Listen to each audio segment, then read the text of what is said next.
प्रत्येक संकटातून देवीनं आम्हाला उभारलेलं आहे. आपल्या जालना शहरातील मंदिराला म्हणजेच मम्मा देवीच्या मंदिराला तो एक व्यक्ती त्या पूर्ण 12 गाड्या ओढतो. एक व्यक्ती देवी शिला स्वरूपात जालन्याला आलेली आहे. जसं विसावा घेण्यासाठी माणूस थकला बघण्यासारखा क्षण असतो आणि त्या क्षणाला देवीला स्वतः घाम फुटतो. कारण तर जय श्रीराम मित्रांनो, माझं नाव आहे आदित्य उगले आणि स्वागत आहे तुमचं आपल्या नवीन ब्लॉगमध्ये. तर मित्रांनो, आजच्या ब्लॉगमध्ये आपण भेट देणार आहोत आपल्या जालना शहरातील मंदिराला म्हणजेच मम्मा देवीच्या मंदिराला. हे मंदिर अतिशय पुरातन आहे आणि मंदिराचा इतिहासही फार महत्त्वाचा आहे. तर मग कसल्या प्रकारचा उशीर न करता सुरू करू आजच्या आपल्या ब्लॉगला. चला भेटूयात आता थेट मम्मा देवी मंदिर जालना या ठिकाणी.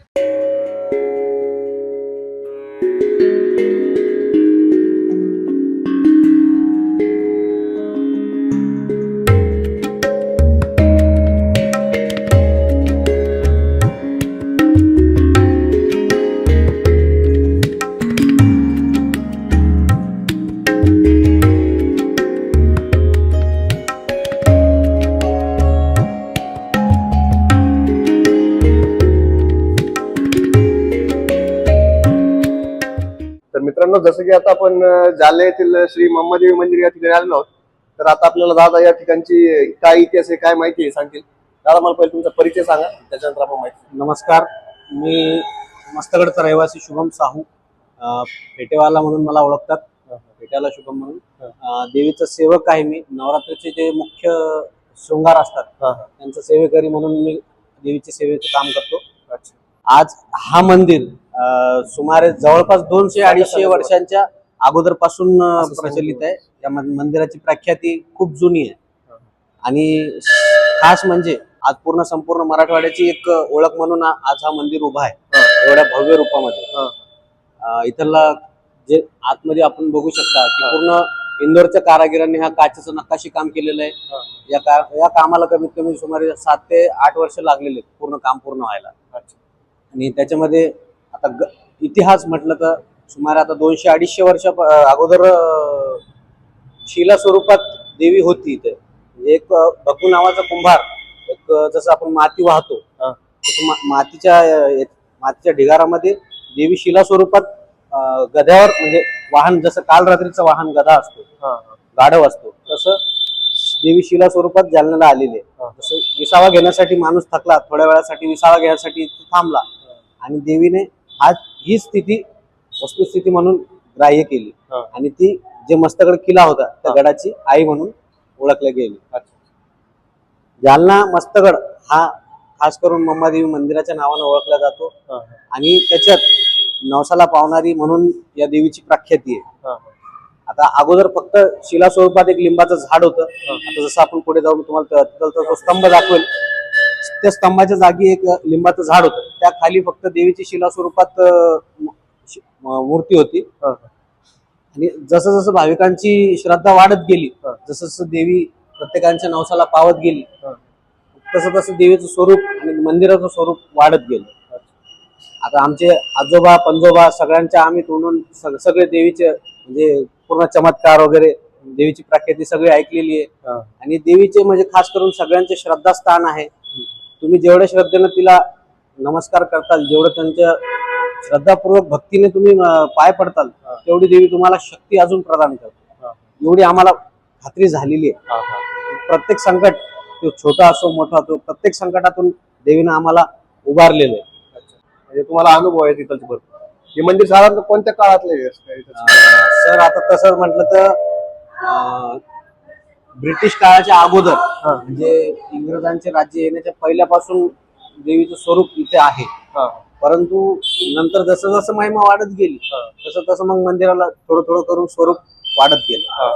आणि आता अगोदर समजा आता फक्त छोटस एक मंदिर होतं आणि बाहेर एक पत्र्याचा शेड होता. नंतर मग वरचा एक गाभारा झाला, त्याच्यानंतर पुन्हा हवनकुंड झालं, वाघ बसवला गेला, नंतर बाहेरचा हा मंदिराचा हा गाभारा बसवण्यात आला. नंतर जसं जसं लोकांची दानशूर व्यक्तींची जसं प्रख्याती वाढत गेली, लोकांची श्रद्धा वाढत गेली, त्या हिशोबाने मंदिराचं पूर्ण भवितव्य वाढत गेलं. इथं पहिले दगडाचा गाभारा वगैरे होता पहिले देवीचा का? अगोदर म्हणजे जुनं मंदिर होतं. त्याच्यामध्ये आतमध्ये पूर्ण मार्बल लावलेलं होतं, व्हाईट मार्बल. नंतर मग जसं जसं वाढत गेलं तसं पूर्ण एकदा गाभारा कम्प्लीट झाला, मग त्यानंतर काचकाम केलं. तर हा एरिया मग नंतर केलेलं आहे काय गाभारा वगैरे? इकडे पहिले काय नव्हतं का? इथे गार्डन होता हा आणि एक महादेवाचं मंदिर नंतर हा नंतर स्थापन, नंतर बजरंगबलीचं मंदिर, मग त्याच्यानंतर बाकीचे मंदिर स्थापन झाले. त्या बजरंगबलीची पण खूप चांगली प्रख्याती आहे. हो का? वाटलं सर इथं बजरंगबलीची ही मूर्ती जुनी आहे समजा इथलची. ही मूर्ती आता याचं शेंदूर काढण्यात आलेलं आहे. अच्छा. याचं रूप फार म्हणजे शेंदूर लावून लावून फार विद्रूप झाली ती मूर्ती. हा हा नंतर त्याचं ते शेंदूर जसं काढण्यात आलं तसं एकदम पूर्ण असं नाजूक देखणा चेहरा दिसला. हा हा ही मूर्ती जेव्हापासून देवीचं मंदिर तेव्हापासून मूर्ती आहे. आणि इथंच होती स्थापित का पहिले दुसरीकडे होती? स्थापना नंतर करण्यात आली. मंदिराचं बांधकाम करण्यानंतर फक्त ती वस्तुस्थितीमध्ये जशी होती तशीच. अच्छा अशीच होती. मग आता आपण काय करू, बाकीची वगैरे माहिती सगळी आपली असाच इथे भरपूर लोकांना अनुभव वगैरे आलेले असतील. खूप म्हणजे खूप लोकांना देवीच्या चमत्काराचे अनुभव आलेले आहेत. म्हणजे प्रत्येकाला आता जसं मी सांगतोय, मी माझ्यावरनं सांगतोय की बाबा माझे जेवढे अडी अडचणी असतात, फक्त सकाळी एकदा जसं आपण दिवसाचा प्रारंभ करतो तसं आपण घरून आंघोळ करून आलो तसं इथं एकदा माथा टेकला की आपला दिवस कसा निघून जातो ते कोणालाही माहित पडत. पण असं एक दिवस जसं आता काही इटाळचंडा काही सुतक असतात, जेव्हा आपल्याला येणं नाही जमलं तर असं मन बेचैन असतो. बाबा आज मंदिराला गेले नाही, आपलं काहीतरी हरवल्यासारखं वाटतं. समोरून जायचं ना इथे आपल्याला पालखी वगैरे म्हणजे काय उत्सव असतात का वार्षिक? हे वाटतं इकडचं हे सांगू. हे जी मूर्ती दिसते आपल्याला इकडे कसं भैरवनाथची. हे पण जुनेच का? नाही नाही, हे नंतर सगळे जसे बाकीचे मंदिरं लावले. आणि याची पालखी आहे म्हणजे देवीची आपली काही पालखी वगैरे निघते का? आता देवीचं हे छबिना आहे. छबिना म्हणजे पालखी मिरवणूक असते. मंदिर प्रदक्षिणा होती त्याची. आणि दर पौर्णिमेला आरती संध्याकाळची आरती झाल्यानंतर देवीचा छबिना निघतो. बाजे संबळ त्यांच्या आरती करून मग छबिना बाहेर काढण्यात येतो. पालखी मिरवणूक होते आणि नंतर पालना जसं छबिना संपला तसं पालखी आतमध्ये आणून पुन्हा एकदा आरती करून त्याला जागेवर येऊन आणलं जातं. बरेचसे लोक आता कोणाचे नवास असतात, दर्शन केलं की लोक पालखीच्या खालून निघतात. तशी एक सगळ्यांची वेगवेगळी मनोभावना आहे. चैत्र नवरात्रामध्ये हनुमान जयंती, रामनवमी झाल्यानंतर हनुमान जयंती येतात. हनुमान जयंती चैत्र पौर्णिमेला असते. हनुमान जयंतीचे चैत्र कृष्ण पक्ष 2 म्हणजे 12 शेती त्या दिवशीला देवीचं एक नवस्फूर्ती सोहळा असतो मोठ्या प्रमाणावर. 12 गाडी उत्सव म्हणतात. 12 बैलगाड्या एकमेकांना जोडून बांधलेल्या असतात. ज्याचं नवस्फूर्ती होती त्याच्या घरचं जो व्यक्ती म्हणेल, ज्यांनी मानलं किंवा ज्याच्या घर प्रौढ व्यक्तीनं मानलं की बाबा माझा मुलगा वडेल, माझं नातू वडेल, त्या हिशोबानं ज्याचं नवस पूर्ण होतो तो एक व्यक्ती त्या पूर्ण 12 गाड्या ओढतो. एक व्यक्ती पूर्ण गाड्या. आणि गाड्या खाली नसतात, गाड्या पूर्ण गच्च भरलेल्या असतात. असा हा तो नवस्फूर्ती सोहळा असतो. आणि टोटल म्हणजे दरवर्षी आम्हाला जसा अनुभव आहे लहानपणापासून तर वाढत वाढत संख्या गेलेली आहे. अगोदर 2, 5, 10, 25 आता 100च्या वर दरवर्षी जे नवस्फूर्ती करणारे असतात ते 100च्या वर आकडा असतो दरवर्षी. सगळेजण लोक मिळून गाड्या ओढतात. एकटा एकेकाने एक नंबर येतात. अच्छा.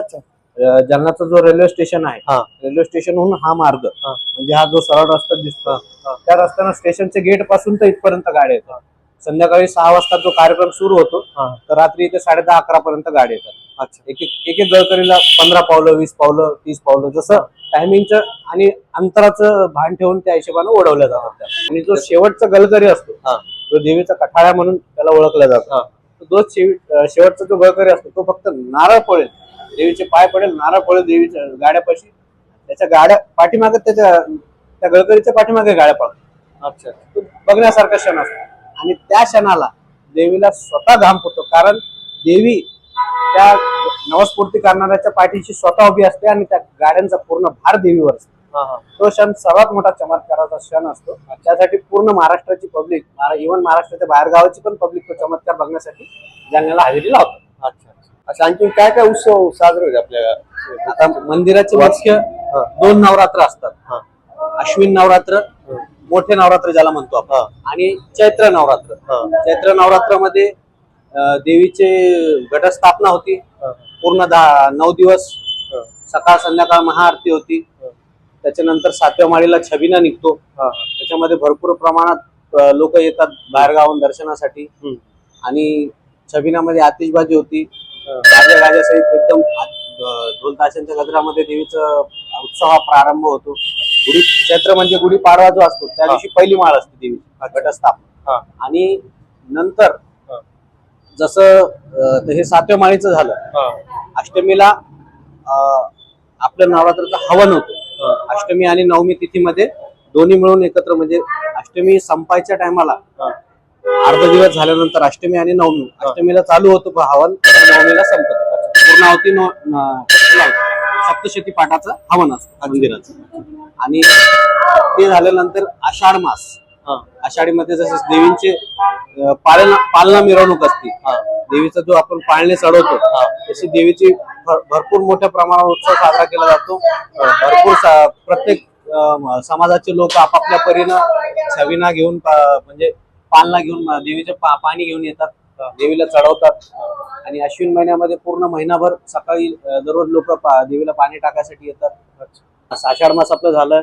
आषाढ मास नंतर मुख्य उत्सव असतो आपला मोठे नवरात्र अश्विन मास मध्ये. अश्विन मास मध्ये घटस्थापना होती. पहिल्या माळीला अमावस्येच्या दुसऱ्या दिवशीपासून नवरात्र प्रारंभ होतो. 9 दिवस सकाळ संध्याकाळ दररोज महाआरती होते. आरतीला भरपूर प्रमाणात लोक इथं असतात.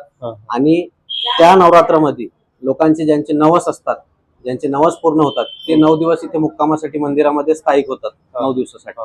आणि त्याच्यानंतर 7व्या म्हणजे दररोज आरती झाल्यानंतर भजन कीर्तन, भजन संध्या असते, भजनाचे कार्यक्रम होतात, महाअन्नदान होतं, साबुदाणा म्हणजे उपवासाचा प्रसाद वगैरे लोकांना वाटण्यात येतो. भरपूर लोक येतात, ज्यांचे जसे नवस पूर्ण होतात त्या हिशोबाने लोक आपल्या परीनं आपल्या शक्तीच्या हिशोबानं दान करतात, अन्नदान करतात.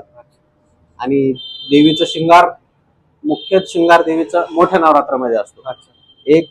आणि जसं 7वी माळ असते, 7वी माळ ही मुख्य या मंदिराचा मुख्य उत्सव असतो. त्या दिवशी दुपारून देवीचे नवसाचे जे मुलं असतात, ज्यांना मुलं वगैरे होत नाही, ते नवस करतात देवीला. ज्यांना मुलं होतात ते मुलं झाल्यानंतर नवसपूर्ती म्हणजे नवस फेडायला इथे येतात. जालन्याचे असो, बाहेरगावचे असो, पूर्ण महाराष्ट्रातून, इव्हन महाराष्ट्राच्या बाहेरून सुद्धा लोक इथे नवसपूर्तीसाठी येतात. जालना, बीड, परभणी, नांदेड, म्हणजे इव्हन जालन्याचे म्हणजे महाराष्ट्राचे जेवढे जिल्हे आहेत तेवढ्यांचे नाव ऐकलेले आम्ही.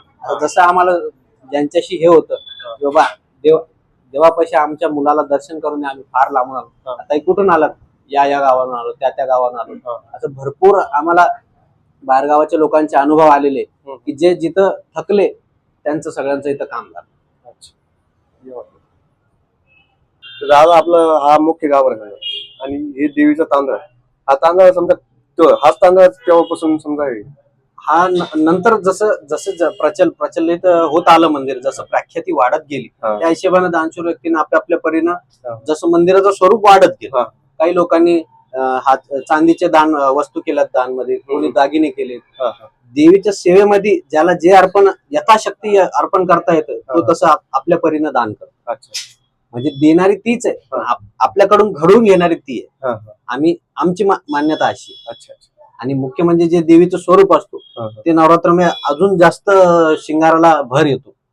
नवरात्रामध्ये मुख्य शिंगार असतो. त्या टायमाला पूर्ण सुवर्ण अलंकार, सुवर्ण मुकुट, सुवर्ण छत्र वगैरे सगळं चढवण्यात येतं. आणि सकाळी संध्याकाळी आरती सध्या रेग्युलर रोज असते. सकाळची वेळ काय असते म्हणजे दैनंदिन जीवनामध्ये सकाळी 7-7:30ला अभिषेक होतो देवीचा. नंतर 8 वाजता आरती चालू होते.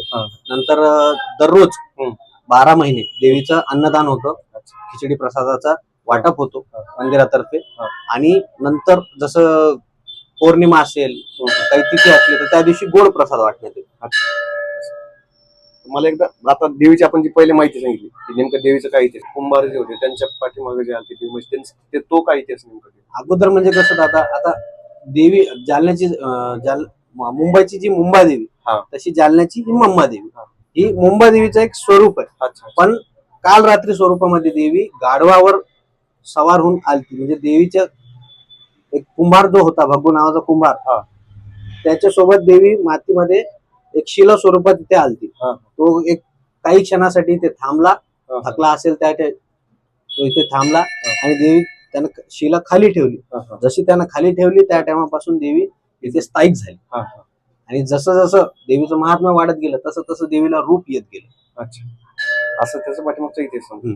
पण ती मुंबईची जी मुंबादेवी त्याच देवीचं समजा ठाणं असल्यासारखे किंवा मुंबईत म्हणून देवीचं नाव मुंबादेवी. अच्छा, मला वाटलं याच्या पाठीमाग काही वेगळा इतिहास. त्या देवीचं हे ठाणं असल्यासारखं, त्या देवीचं हा स्वरूप. आम्ही मुंबादेवीला मुंबईला बी जेव्हा जातो हा हा त्या टायमाला आम्हाला तिथं पण जसं आम्ही इथं आहे हा. तशीच आम्हाला तिथं दर्शन होतं, अच्छा अच्छा कारण आम्ही इच्छेच सेवक आहे. हा हा हा. म्हणजे त्या देवीचंही ठाणच असले सर अशा प्रकारे आपण समजा इतिहास करू. चालतं. धन्यवाद. तर मित्रांनो, अशा प्रकारे आपण जालना या ठिकाणी असलेल्या श्री मंमादेवी मंदिराची सविस्तर माहिती घेतली. तुम्हाला ही माहिती कशी वाटली हे आम्हाला कमेंट बॉक्समध्ये नक्की कळवा. बाकी आपल्याला माहिती देण्यामध्ये सहकार्य केल्याबद्दल मंदिराच्या सर्व सेवेकरांचे मनपूर्वक आभार. ब्लॉगला शेवटपर्यंत पाहण्यासाठी तुमचे खूप खूप धन्यवाद. ब्लॉगला लाईक करा, शेअर करा, चॅनलला सबस्क्राईब करा आणि बेल आयकॉन दाबायला विसरू नका. तर चला मग भेटूयात आपल्या पुढच्या ब्लॉगमध्ये. तोपर्यंत मम्मा देवी माता की जय.